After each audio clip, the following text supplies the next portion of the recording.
So I've got two breakup scenes here today. Very, very complicated breakup scenes because the person doing the breaking up is doing it for the other person's own good.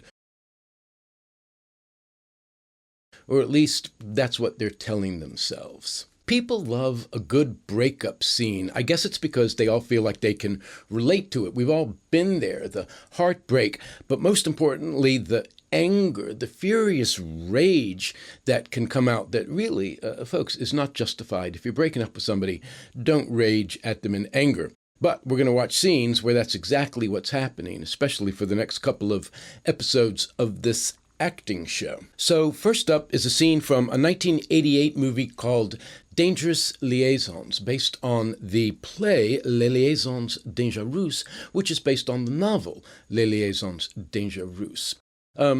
What do you need to know to watch this scene? The Vicomte de Valmont is the most irresistible man in France. Women find him... Oh, no, not that guy. This guy. John Malkovich plays the Vicomte de Valmont.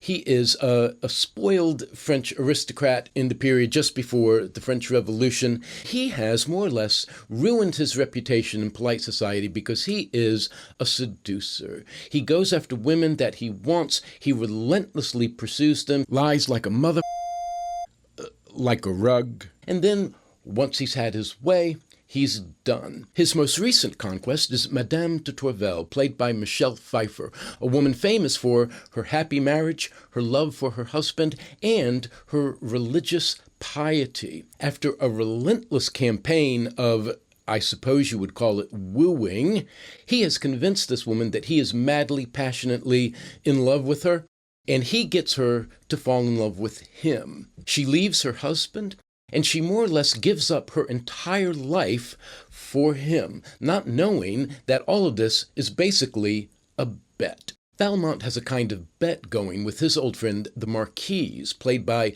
Glenn Close. But when he finally wins the love of Madame de Tourvel, the Marquise takes him aside and says, "You are making a fool of yourself. Everybody knows that you are actually falling in love with this woman. That's not what seducers do. They don't fall in love, they leave them. Also, this woman is middle class. She is not an aristocrat. She is not one of us. All your friends are laughing at you. You're making a fool of yourself." He hears this, it hits home, and then we get this scene.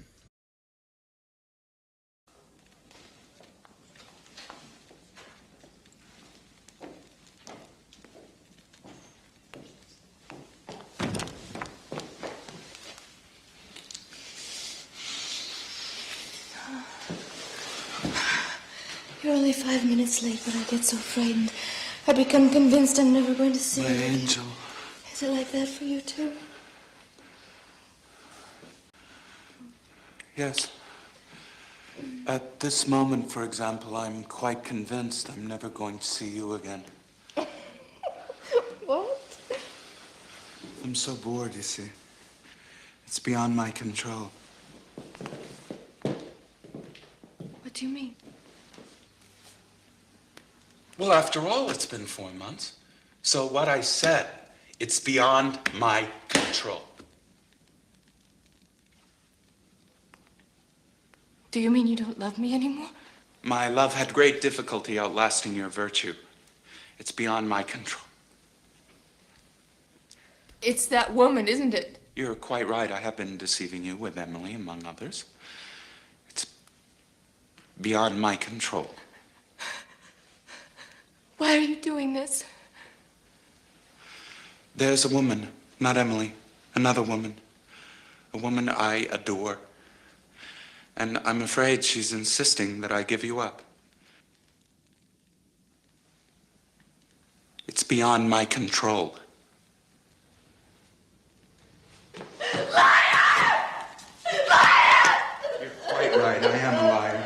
And it's like your fidelity, a fact of life, no more nor less irritating.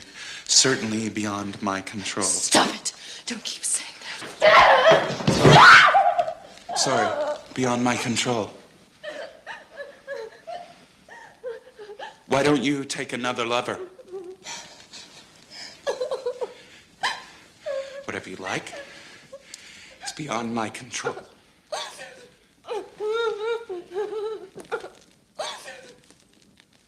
Do you want to kill me?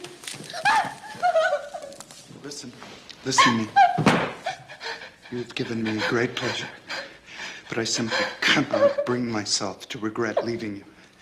It's the way of the world, quite beyond my control.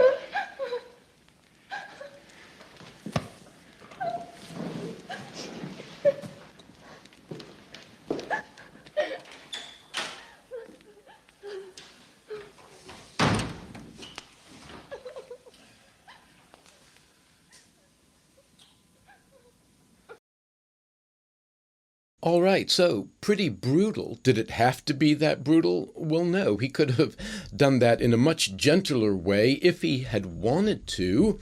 Well, there are two reasons why the scene is so brutal. The first one we'll just get out of the way, which is that the writers and director of Dangerous Liaisons knew they needed a high-energy scene at that point in the movie.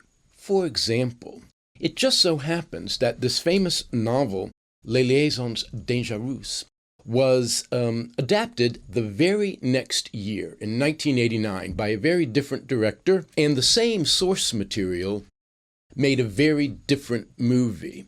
And in the movie Valmont, the scene we just watched is handled in this way.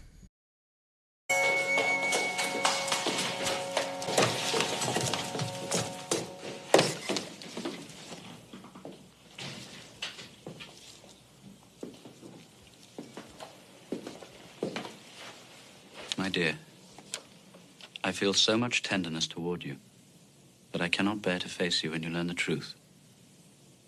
You were right. For a few illusory moments, I thought I could change. I know now I cannot. I urge you to find another lover, one who is worthy of you. And I thank you for what you have given me. I don't want to offend anybody who was involved in the making of Valmont, but this scene is something of an anticlimax. We've watched almost 2 hours of this guy seducing this woman, and the way the whole thing ends is with a letter left on a bed, and the wonderful Meg Tilly, well, she doesn't get a great deal of opportunity for the histrionics that got Michelle Pfeiffer nominated for an Oscar. So that's the first reason, having to do with, story structure and rising action. The second reason for why this scene is so brutal has to do with the character of Valmont. Who is this guy that he would do this to this poor woman? Well, there are layers upon layers going on in John Malkovich's performance, and they're all there in the writing. When people are about to do something to somebody that they know is awful, terrible, the worst thing, but they're gonna do it anyway, they have to come up with a reason. They have to come up with a justification. They have to get their emotions to the place where they are able to be so mean to somebody who doesn't deserve it. If Valmont had gone into this breakup scene and he had tried to do it tenderly, lovingly, explain himself, he wouldn't have been able to do it. He just would have stayed in love with her and he wouldn't have broken up with her. But if he gets really angry for whatever reason, then he's able to go through with it. People will convince themselves that the innocent victim that they are abusing in some way deserves it. And you will see this throughout human life, I regret to say. The second reason we can surmise he is behaving this way is because he needs to end this. He cannot end it in such a way as Madame de Tourvel is still in love with him. He needs to nip that in the bud. Nip it in the bud! When he walks out that door, she is no longer in love with him, and that's pretty obvious. That is why this is a renunciation scene. This is like Kevin Zegers getting rid of the dog in Air Bud. Get! I don't want you anymore! You've got to scream and shout and make the person hate you so that they will go away.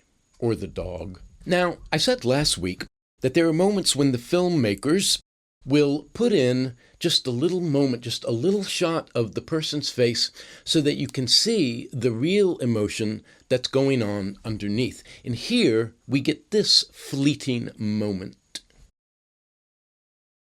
And we see it's taking a lot out of him to be able to do this. Now, I'm not asking you to feel sorry for him. He's a real son of a bitch. But you can see in that moment, he's in love with her.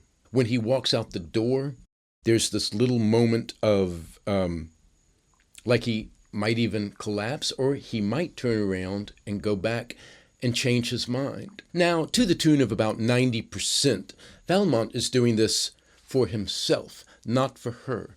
But that other 10%, maybe there is something going on where he knows that she will be better off without him. So this is a show about layered acting, so let's see if we can count the layers in what John Malkovich is doing here. And it's very complex because he's not giving a whole lot away. So this is what I'm seeing.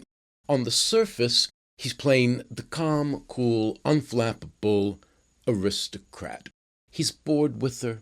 He's bored with her whole milieu, and he's dumping her. That's all there is to it. Calm, cool, showing nothing. Underneath that is the rage. And where that rage is coming from is complicated.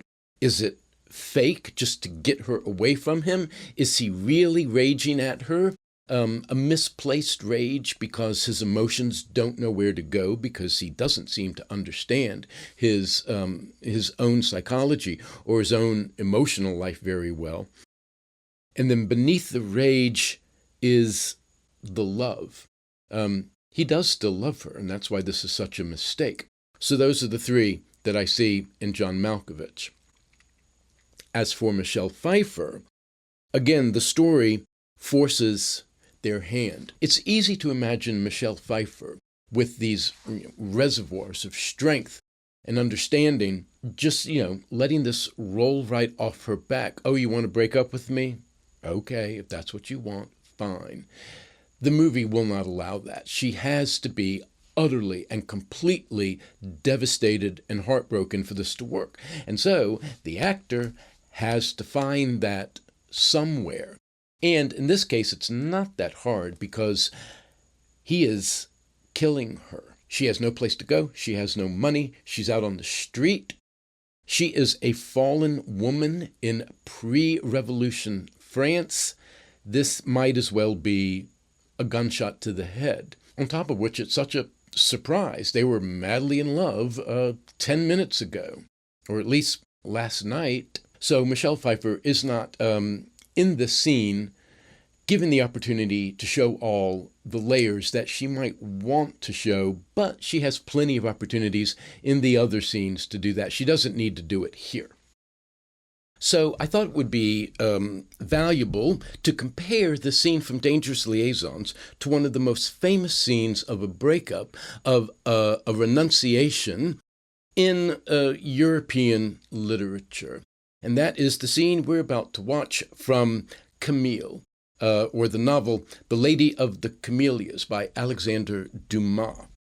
What do you need to know to watch this scene? Greta Garbo, the great Garbo, plays Marguerite. Now, the only word to describe Marguerite in this movie is courtesan. The phrase they would use now is sugar baby, which is to say, she will go with any man who's willing to pay her way. And to pay Marguerite's way is very, very expensive. Much to her surprise, much to everybody's surprise, Marguerite meets and falls in love with Armand Duval, played by Robert Taylor, a young, handsome, comfortably well-off, but definitely middle-class guy, and they make plans.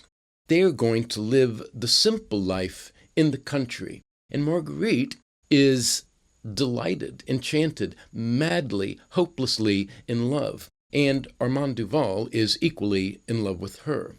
But then one day, she gets a visit from Armand's father. He tells her the blunt truth, Everybody knows that she is a courtesan. Armand's business life will suffer. He will be completely shut out of all society. And whatever happy fun time they think they're having now, it's going to be over really, really soon. And Marguerite realizes that everything he's saying is completely true. If she marries him, she will ruin his life. And we get this scene.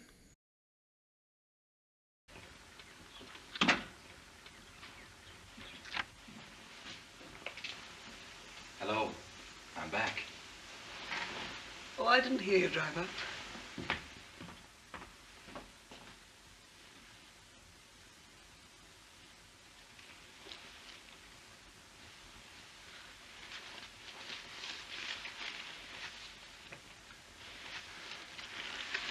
Why are you all dressed up? You're not going to a ball, are you? No, I wish I were. You don't know of any balls I might be asked to, do you? Well, if you're really serious, I brought you an invitation. Really? From your friend Olamp. There's a new gambling club opening next month, and she suggests that we go together. Where did you see old Lamp? Well, she dropped in the shop while I was talking to Prudence about your affairs. I didn't ask you to discuss my affairs with Prudence, and I did ask her not to talk to you about them. Marguerite, you're angry.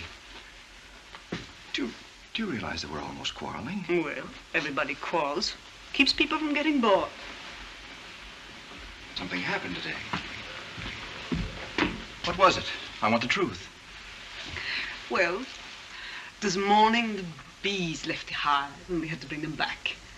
This afternoon I washed my hair. Those are the two exciting events of my day. First time I leave you, you changed completely. I come back to you happy with good news. What do you call good news?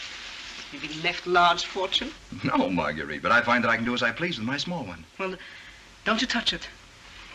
Why, you'll be rich for 1 month and then have nothing. That's what you're afraid of. You needn't worry. We have something better to do with this money than play at being rich, even for a month. Nichette and Gustave are already looking for a house for us. They're the sort of people that thinks 2 rooms wonderful, 3 rooms a mansion, and more than 4 rooms wicked. What's the matter? That's what I'm wondering. Oh, darling, darling. I'd begun to think you didn't love me. Well, perhaps I don't, really. You know, only last night, you were ready to give up everything for me. Well, it was last night, you know. People say things they don't mean sometime at night. Well, life is something besides kisses and promises in the moonlight. Even you should know that.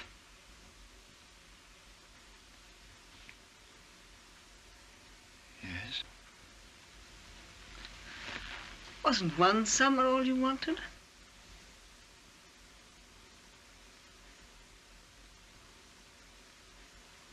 So you're going to leave me?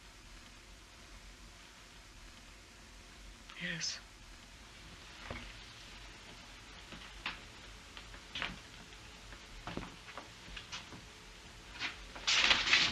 I can kill you for this. I'm not worth killing, Armand. I've loved you as much as I could love. If that wasn't enough, I'm not to blame. We don't make our own hearts. Yes, that's true. You're no more to blame because yours can be faithful only a few weeks than I am because mine will be faithful as long as I live. Yes, that's how it is. It's as if one of us had died, Marguerite, suddenly. I dreamed it. Where are you going? Baron de Varville is expecting me.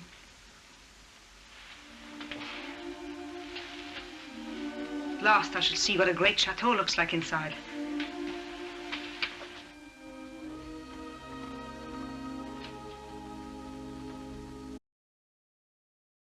Now notice Garbo says bored. Keeps people from getting bored. which is the same thing that John Malkovich said. I'm so bored, you see. And here, Garbo has the same exact moment that John Malkovich had in his scene with Michelle Pfeiffer, where they embrace, and you can see on his face that temptation to just skip the whole thing. But just like Valmont can't give in, neither can Marguerite. She has to go through with it. He says, "I'd begun to think you didn't love me." And she says, "Perhaps I don't really." And I think this is one of the most interesting moments. There's a part of her that is wondering, well, if I really and truly loved him, would I be able to do this? I'm not so sure. She's doubting her love in some way. And at the end, she practically has to run out the door while her resolve still holds firm. And there's that anger, but in this scene, it's not the breaker-upper, it's the being broken up with who is, So let's count layers in what Garbo is doing.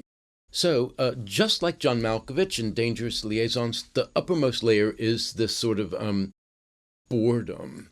I'm not happy here. I'm not happy with you. I'm just bored. However, she's not doing it like a highly sophisticated aristocrat. She's doing it like party girls. Like, I want to go out. I want to go to the opening of the new casino. I want to go to the opera and the theater. And I'm out here in the country and I'm bored. So that's the first layer. Underneath that is the real love, the fact that none of that's true. She's bored with the city. She's bored with her friends in Paris, and she loves being out here in the country. Underneath that, the third layer is this, I don't know what to call it except for maybe a disappointment in herself, this kind of wonder if maybe what she thought was real love isn't, that she's not capable of that. Or maybe it's just that she was foolish to think that she could ever have this, and that there was something maybe irresponsible of her in allowing this guy to fall in love with her. But what it looks like to me is that she is confused by how she ever got in this situation in the first place. Now, as for Robert Taylor's layers, Robert Taylor is a guy, and guys do not wind up shattered heaps, sobbing their hearts out on the floor. Robert Taylor shows his heartbreak in a different way, just a kind of a dazed confusion, surprise, except for that brief moment where he grabs her by the shoulders and he is extremely angry just for a moment. While watching all these scenes of renunciation, I noticed over and over again, the person who is doing the renouncing, who's trying to get rid of the other person, will very often at some point shove them away so that they fall down.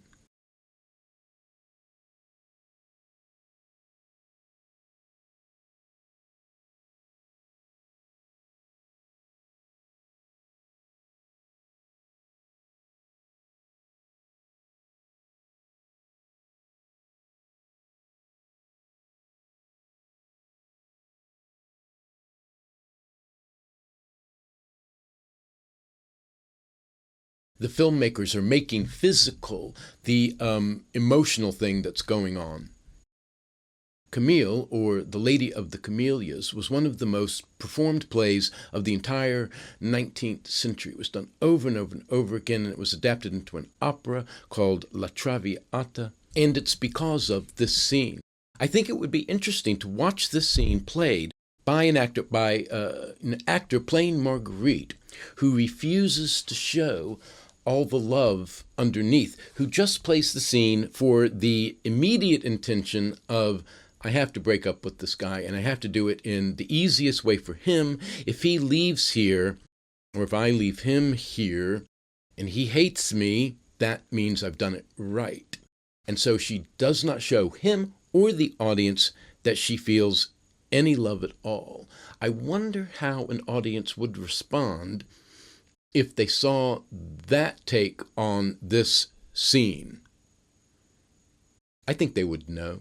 Or they might think that whoever was playing Marguerite was just doing a bad job. So in last week's video, I was talking about Bessie Love in the Broadway Melody, saying that she was doing the first of talking picture acting, whereas before it had been silent film acting. Well, Garbo is the one who took this to its fullest expression in this early part of the sound era. In the silent movies, you can see that the actors were working really hard to project the purest expression of the emotion that is the centerpiece of that scene or the centerpiece of that character. If the character was the sweet and innocent little kid, the actors would work as hard as they could to present sweetness and innocence in its purest form, in its 10,000-watt blazing glory of sweetness and innocence. And if the character is an evil villain, they work so hard to blaze to the back balcony their evil villainy.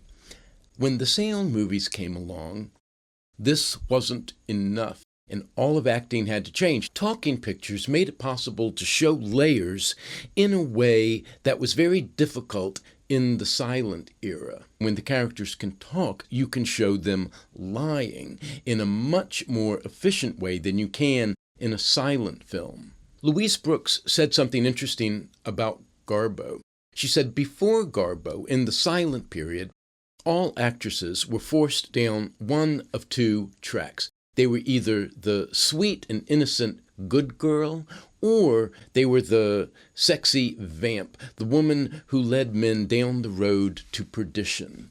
But then talking pictures came in, and Garbo appeared, and she was the first one to take these two different archetypes and meld them into one. She was both the innocent woman with the heart of gold, and she was the sexy vamp. She was such a good actress that she could perform all of these and meld them into one coherent characterization. There's something about Garbo's face that makes it very easy for audiences then and now to believe that her thoughts are on transcendent things. Now, Louise Brooks was one, among others, who might have been able to square the circle, but her career was more or less strangled in the crib by studio executives, so we'll never know.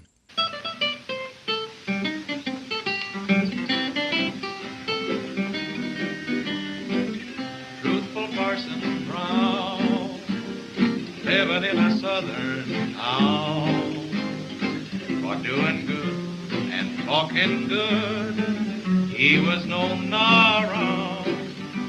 He had a most peculiar way of preaching on the Sabbath day, on an organ, soft and low.